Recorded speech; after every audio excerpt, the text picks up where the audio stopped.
Hello everyone, this side doctor Neha Jauhari और मैं आज आपको पढ़ाने वाली हूँ काली फॉस के बारे में। तो काली फॉस को स्टार्ट करने के पहले मैं आपको उसका थोड़ा इंट्रोडक्शन, जनरल एक्सप्लेनेशन दे देती हूँ। तो जनरल एक्सप्लेनेशन से आपको ये रेमेडी और अच्छे समझ में आएगी और आप और ज़्यादा इजीली इसको लर्न कर पाओगे। तो वीडियो को एंड तक ज़रूर देखिएगा, क्योंकि वीडियो के एंड में मैं आपको बताऊँगी कि यूनिवर्सिटी से किस टाइप से क्वेश्चन आते हैं और हमें किस तरीके से लिख कर आना होता है। हम स्टार्ट करते हैं आज का video, which is on kali phos. तो काली फॉस जो है वो दो ग्रुप की रेमेडीज से मिलकर बनी होती है, एक काली और दूसरी फॉस्फोरस। तो इसके अंदर काली ग्रुप के भी जो सिम्टम्स हैं वो प्रेजेंट होते हैं और कुछ फॉस्फोरस ग्रुप के भी सिम्टम्स जो हैं वो हमें देखने को मिलते हैं। तो ये दोनों को मिलकर एक रेमेडी बनी हुई है और ये एक बायोकेमिक रेमेडी है। तो बायोकेमिक रेमेडी है तो हमें इसको ऑल ओवर पूरा ही पढ़ना है अच्छे से। हो सकता है ये डीपी में आ जाए, लेकिन इसका माइंड बहुत ज़्यादा इंपॉर्टेंट है। ज़्यादातर इसका माइंड पूछा जाता है एग्जाम में, बट अगर माइंड नहीं आता है और डीपी आपसे डायरेक्टली पूछी जाए तो इसके लिए भी हमको पूरी रेमेडी पढ़ना बहुत ज़्यादा ज़रूरी है। तो ये सब मैं आपको वीडियो के एंड में मैं बताऊँगी। अभी मैं इसका जनरल जो एक्सप्लेनेशन है वो दे देती हूँ। तो काली फॉस जो है वो हमारे फॉस्फेट ऑफ पोटेशियम से मिलकर बनी हुई है। मतलब इसका कॉमन नेम जो है वो है phosphate of potassium. Doctor HC Allen ने सबसे पहले इसको प्रूफ किया है, मिलर किंगडम की रेमेडी है। अब इसके स्पेयर्स ऑफ एक्शन की बात की जाए तो ये हमारे ब्रेन पे, नर्व्स पे, मसल्स पे और ब्लड सेल्स पे बहुत अच्छा वर्क करती है। ज़्यादा अच्छा वर्क जो है इसका नर्व्स के ऊपर है। किस तरीके से वो मैं आपको आगे बताऊंगी। अब इसकी फिजिकल अपीयरेंस की बात की जाए तो जो पेशेंट बहुत लंबी बीमारी से गुजर के बाहर निकलते हैं उसके बाद वो बिल्कुल एनीमिक हो जाते हैं, कमज़ोर और डेलिकेट हो जाते हैं, बिल्कुल उसी तरीके का इनका फिजिकल अपीयरेंस होता है, बिल्कुल उसी तरीके के दिखाई देते हैं। आप इमेज में देख सकते हैं कि बहुत लंबी, ऐसा इमेज में देख के ऐसा लग रहा होगा इस फीमेल को कि बहुत लंबी बीमारी से उठकर बाहर निकली है। ये बिल्कुल उस तरीके से एकदम फेस जो है उसका एकदम मुरझा सा गया है और एनेमिक दिख रही है। तो और बहुत ज़्यादा डेलिकेट सी लग रही है। तो इस टाइप की जो अपीयरेंस होती है वो हमारी काली फॉस के पेशेंट्स की होती है। अब क्योंकि जैसा मैंने आपको स्टार्टिंग में बताया था कि इसकी जो मेंटल सिम्टम्स है वो बहुत ज़्यादा इंपॉर्टेंट है, तो मैं पहले इसका मेंटल सिम्टम्स के बारे में बताती हूँ। तो जो काली फॉस के पेशेंट होते हैं ना वो बहुत ज़्यादा चिंता करते हैं, हर चीज़ की, हर बात में चिंता करते हैं, हर चीज़ को बहुत ज़्यादा सोचने लगते हैं। उस वजह से लोगों को नींद भी नहीं आती, इंसोम्निया की प्रॉब्लम हो जाती है, या कभी कभी वो नींद में चलना भी स्टार्ट कर देते हैं। सोमनिबलिज्म के भी इश्यूज आने लगते हैं क्योंकि हर चीज़ को बहुत ज़्यादा सोचते हैं। हमने अपने घर में ही देखा होगा, एग्जाम्पल के लिए हमारी दादी, नानी या मम्मी, वो बहुत ज़्यादा किसी बात की चिंता करने लगती हैं, बहुत ज़्यादा सोचती हैं, हमारी फ़िक्र करती हैं। और हमेशा हमने अपनी जो अब हमारे घर के बड़े हैं उनको ये बोलते हुए देखा ही होगा कि हमने अपने इसके लिए बहुत ज़्यादा करा, अपने परिवार वालों को लिए इतना कुछ किया, बट हमको रिटर्न में कुछ नहीं मिला। और उसके बाद वो अब सब कुछ करना ही छोड़ देती है कि अब मुझे इसके लिए करना ही नहीं, कर करके मैं थक गई हूँ, पर इसको लगता ही नहीं है, इसको दिखते ही नहीं है मेरे एफर्ट्स। इस टाइप की मेंटलिटी बन जाती है। उसके बाद जो है बहुत ज़्यादा इरिटेट होने लगते हैं, एनजाइटी होने लगती है, वो चिड़चिड़े से हो जाते हैं, उनको ना डिप्रेसिव कंडीशन भी आ जाती है, बहुत ज़्यादा ऐसे उदास से रहने लगते हैं। और ज़्यादा चिंता फिक्र करने की वजह से उनको नींद भी नहीं आती है, वो ठीक से सो भी नहीं पाते और या फिर कभी कभी रात में चलने भी लगते हैं, उनको हेलुसिनेशंस भी होने लगते हैं। मतलब ऐसी चीज़ें वो सोचने लगते हैं जो होती भी नहीं है, वो उनको इतनी ज़्यादा टेंशन और स्ट्रेस रहता है। तो ऐसे पेशेंट्स को काली फॉस बहुत अच्छी जाती है। साथ ही साथ यदि कोई स्कूल गोइंग स्टूडेंट हैं जो, या फिर कोई कंपटीशन की प्रिपरेशन करते हैं कोई स्टूडेंट, दिन भर दिन रात वो पढ़ रहे हैं, उनको टेंशन हो रही है पढ़ाई की टेंशन की वजह से उनके हेडेक हो रहा है, स्पेशली ऑक्सीपिटल एरिया में हो रहे हैं। मेंटली और फिजिकली दोनों तरीके से वो एग्जॉस्ट हो गए हैं, थक चुके हैं, गिव अप कर चुके हैं कि अब मुझसे नहीं होगा। वो बहुत ज़्यादा भूलने लगे हैं चीज़ों को, ज़्यादा मतलब नॉर्मल खा रहे पी रहे, उनकी डाइट वगैरह सब ठीक है, लेकिन फिर भी वो ज़्यादा थकान थकान सा फील कर रहे हैं। कुछ भी थोड़ा बहुत करने के बाद लेट जाते हैं, फटिकनेस उनमें आने लगती है, टायर्डनेस देखने लगती है। तो इस टाइप की कंडीशन में भी जो काली फॉस है वो बहुत अच्छा वर्क करती है। फिर यदि इनके डिस्चार्जेस की बात की जाए तो वो बहुत ज़्यादा ऑफेंसिव होते हैं, इससे बहुत गंदी स्मेल आती है। इनका जो माउथ होता है मॉर्निंग के टाइम पे बहुत ज़्यादा ड्राई रहता है और इनकी जो टंग है वो मस्टर्ड लाइक होती है। मस्टर्ड हम सबने देखा होगा अपने घर में कैसा दिखता है, येलोइश और ब्राउनिश कलर का, तो बिल्कुल वैसी ही इनकी टंग होती है। और ये जो मस्टर्ड लाइक टंग है हमारे वाइवा में बहुत पूछा जाता है, एक्सटर्नल हमसे पूछता है कि मस्टर्ड लाइक टंग किसकी होती है, तो हमें पता होना चाहिए काली फॉस की होती है। साथ ही साथ MCQs में भी बहुत पूछा जाता है मस्टर्ड लाइक टंग, और 4 ऑप्शंस दिए जाते हैं, 4 में से 3 तो शायद हमारे उसी के दे देते हैं, काली फॉस के ही दे देते हैं, काली ग्रुप के ही दे देते हैं, क्योंकि काली ग्रुप के ही अगर दे देंगे नाम तो कंफ्यूज करना बहुत ईजी हो जाता है। तो जो मस्टर्ड लाइक टंग होती है वो हमारी काली फॉस की होती है, ये एक इंपॉर्टेंट सिम्टम है इसका। और इसकी जो फीमेल्स होती हैं, फीमेल से उनका बहुत अच्छा रोल होता है, फीमेल से बहुत अच्छा एक्ट करती हैं ये।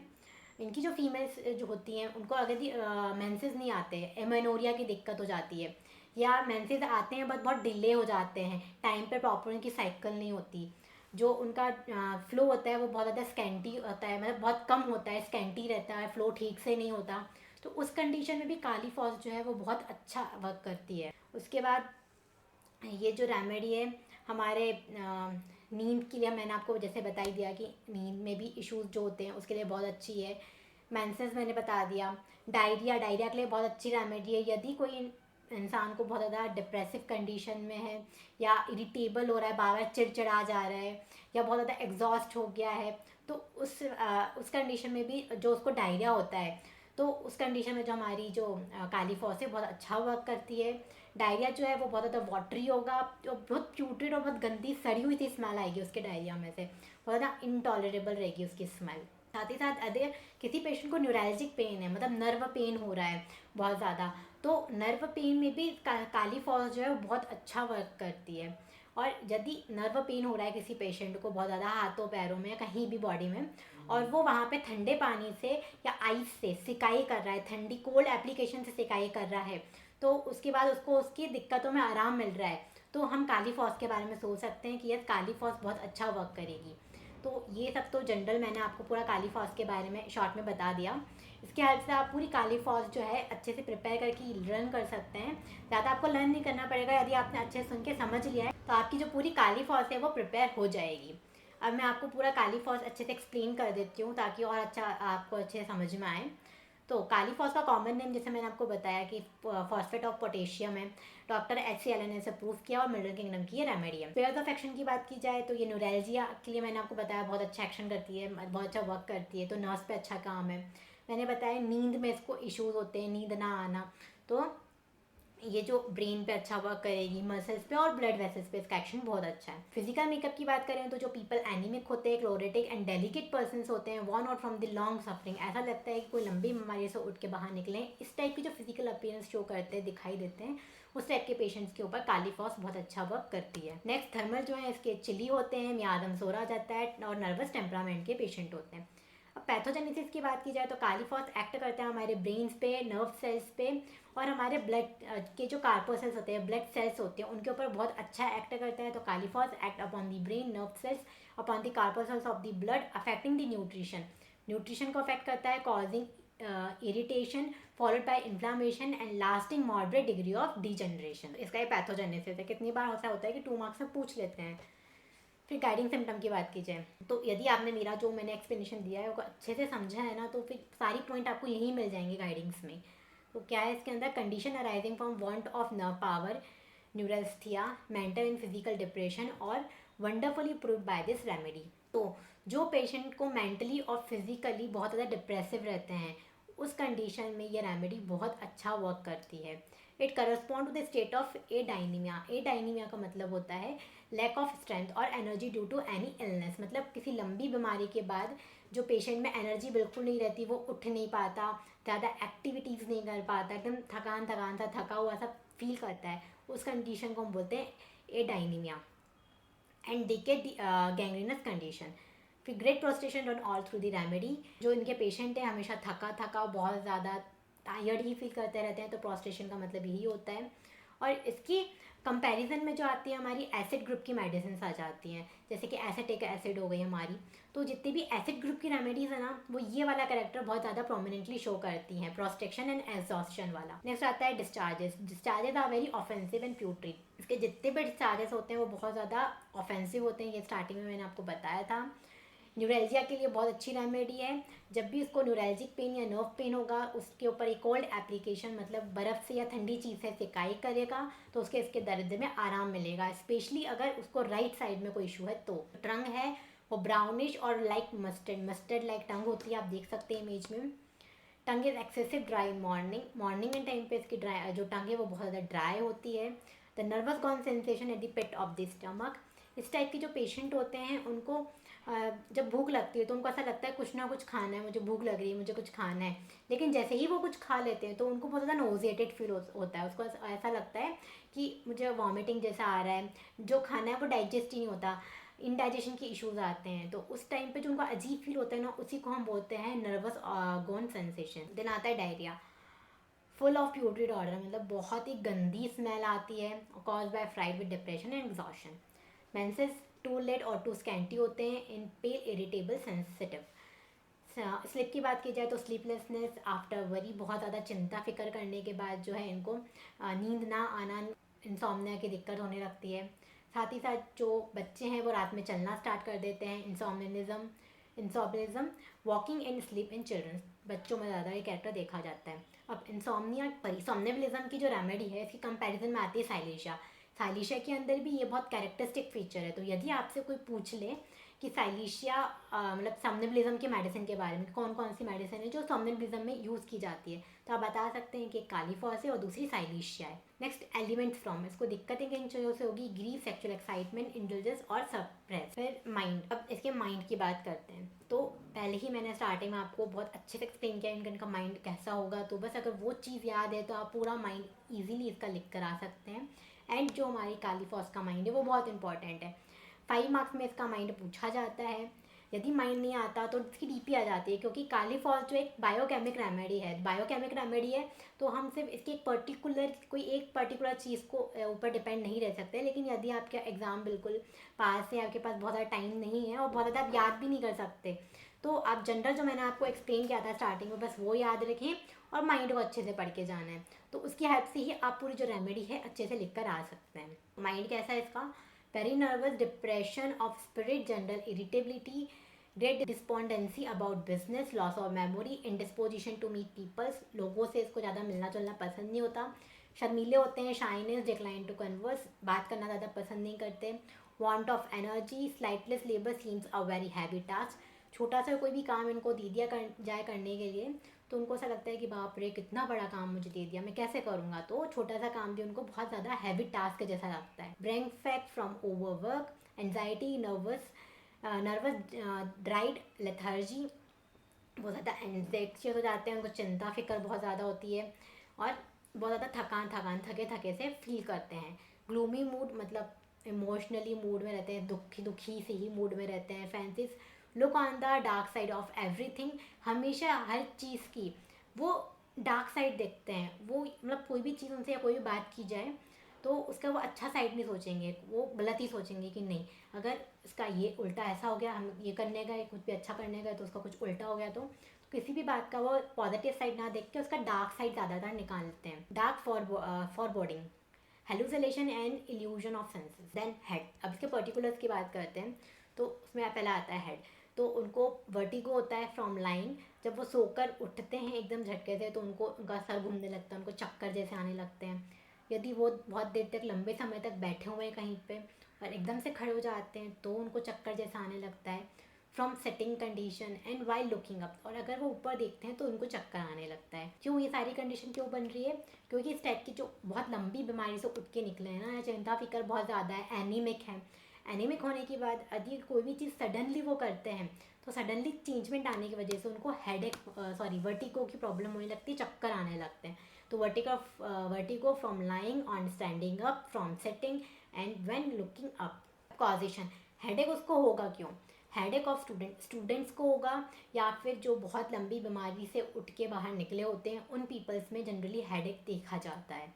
लोकेशन, ऑक्सीपिटल हेडेक होगा, यहाँ ऊपर के साइड में जो है उनको बहुत ज़्यादा हैवीनेस लगेगी, बहुत ज़्यादा पेन फील होगा। मॉडलिटीज़ की बात की जाए तो थोड़ा बहुत अगर वो मूव कर लेते हैं तो उससे उनके हेडेक में रिलीफ मिलता है।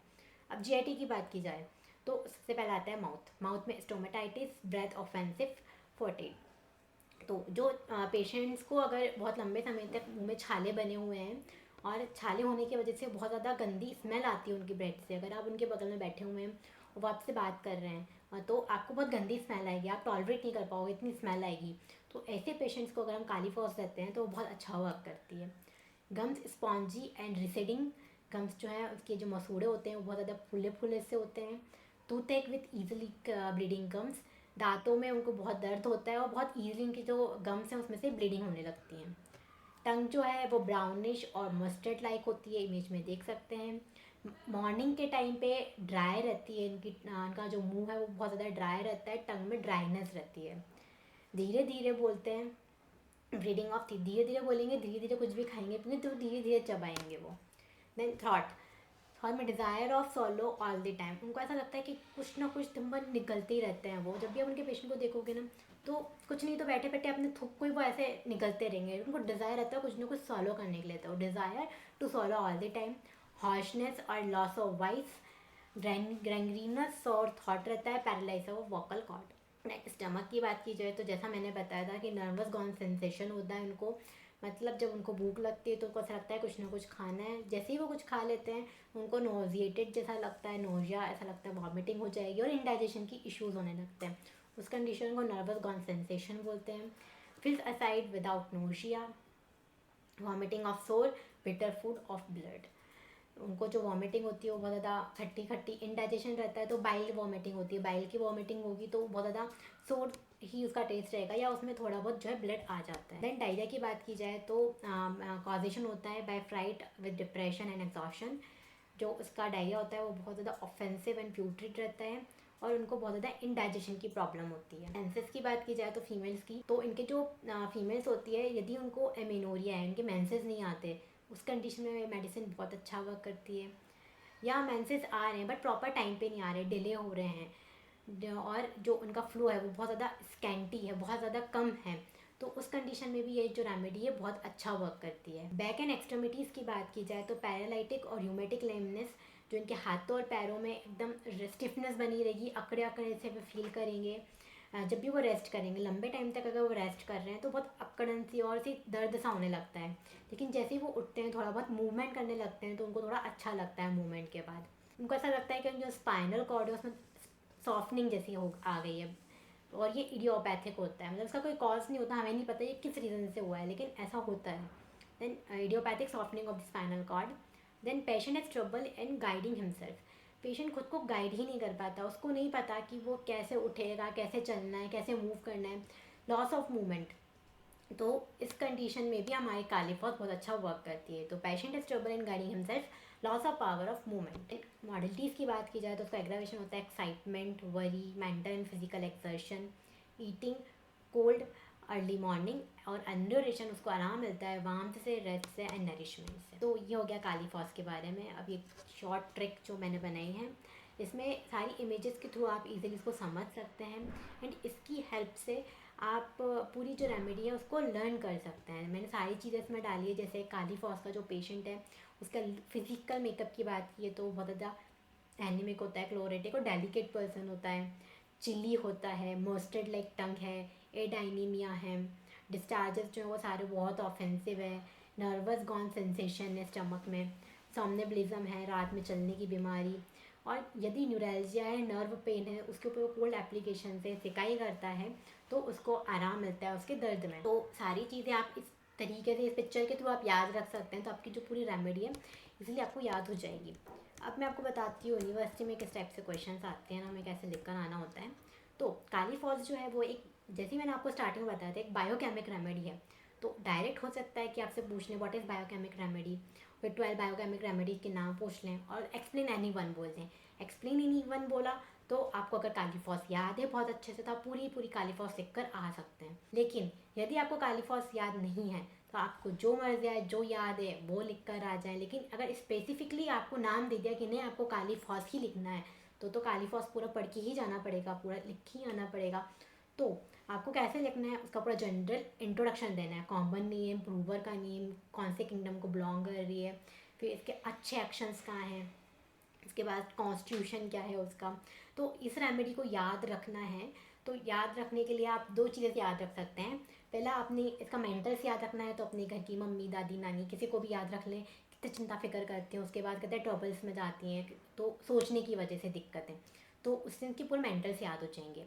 या फिर कोई इंसान अगर बहुत लंबी बीमारी के बाद उठा है उसके बाद वो किस टाइप की उनकी बॉडी में चेंजेस आते हैं उसके बेसिस पे भी आप याद रखना चाहें तो उसके बेसिस पे भी आप इस रेमेडी को अच्छे से लर्न रख सकते हैं। तो इन दोनों को मिला के आप लर्न करेंगे तो और अच्छे से आपको ये रेमेडी याद रहेगी। तो ये याद रखने के लिए एक तरीका मैंने बताया है। उसके बाद के थर्मल मियाजाम टेम्परामेंट लिखने हैं, गाइडिंग कोई भी 5 लिख देने हैं, मेंटल सिम्टम कोई भी 5 लिख देने हैं, फिर इसका मॉडलिटीज़ बहुत ज़रूरी है वो याद रखना है। और यदि आपने इसके गाइडिंग याद कर लिए, गाइडिंग आपको याद है, 4-5 गाइडिंग आपने अच्छे से लिख दिए, तो बस गाइडिंग से ही पर्टिकुलर बन जाएगा। जैसे कि डायरिया, तो स्टमक लिखना है, इसका एब्डोमेन लिखना है आपको, तो माउथ आपको पता है कि ड्राई माउथ है और मस्ट लाइक टंग है, तो एक पॉइंट ये बन गया। दूसरा डायरिया आप लिख देना उसका कि बहुत गंदी स्मेल आ रही है डायरिया में से, और डिप्रेशन एंड फ्राइट या एग्जॉशन की वजह से इसको डायरिया हो रहा है। डायरिया होने के बाद जो पेशेंट है बहुत ज़्यादा प्रोस्टेशन में चला जाएगा, थकान थकान फील करेगा, उसे कुछ करते नहीं बनेगा। और फीमेल लिख देना, फीमेल में क्या लिख सकते हो, फीमेल में ये लिख देना कि एमेनोरिया की कंडीशन में अच्छा वर्क करती है, और जो इनके पीरियड्स हैं वो बहुत ज़्यादा लेट होते हैं, और इसका जो डिस्चार्जेस है वो बहुत ज़्यादा स्कैंटी होता है। साथ ही साथ इनके स्लिप के बारे में लिख देना, जिनको नींद नहीं आती हो, नींद में चलने की बीमारी होती है। और न्यूरैल्जिया के बारे में लिख दें कि न्यूरैल्जिक नर्व पेन के लिए बहुत अच्छी रेमेडी है, और कोल्ड एप्लीकेशन जब ये लगाते हैं तो उससे उनको जो है दर्द में आराम मिलता है। तो इस तरीके से ही आप इन्हीं पॉइंट्स को मिला के थोड़ा थोड़ा एक एक दो दो पॉइंट ऐड करके साथ में सब में नीचे मॉडलिटीज़ के थ्रू ऐड करके थोड़ा लंबा लंबा बना सकते हैं, और इससे पूरा इसका पर्टिकुलर भी तैयार हो जाएगा। तो शॉर्ट में आती है तो आप शॉर्ट में भी लिख सकते हैं, पर्टिकुलर्स लिखने आते हैं तो पर्टिकुलर्स भी आप गाइडिंग और मेंटल सिम्टम्स को मिला के बना सकते हैं। आपको स्पेसिफिकली अलग से ही पर्टिकुलर्स लर्न करने की ज़रूरत नहीं है इसमें। उसके बाद यदि इंडिविजुअल आपको अच्छे से लर्न है, आपने पढ़ा है, तो आप इंडिविजुअल पर्टिकुलर्स में इसका GIT अच्छे से लिख लेना, और इसकी फीमेल अच्छे से पढ़ लेना। बाकी इंपॉर्टेंट तो जो है वो है इसका क्या कहते हैं, माइंड 5 मार्क्स में आता है, 5 स्टार क्वेश्चन माइंड है। उसके बाद पूरी होल DP, अगर होल DP नहीं आती तो माइंड आएगा। और MCQs की बात की जाए या फिर वाइवा में पूछा जाने वाला क्वेश्चन बहुत इंपॉर्टेंट जो है वो है मस्टर्ड लेग टंग। मस्टर्ड लेग टंग किसकी होती है, बहुत ज़्यादा मोस्ट फ्रिक्वेंटली पूछा जाता है। तो ये हो गया हमारा पूरा काली फॉस के बारे में। वीडियो को अगर पसंद आई हो तो लाइक करें, सब्सक्राइब करें। Thank you.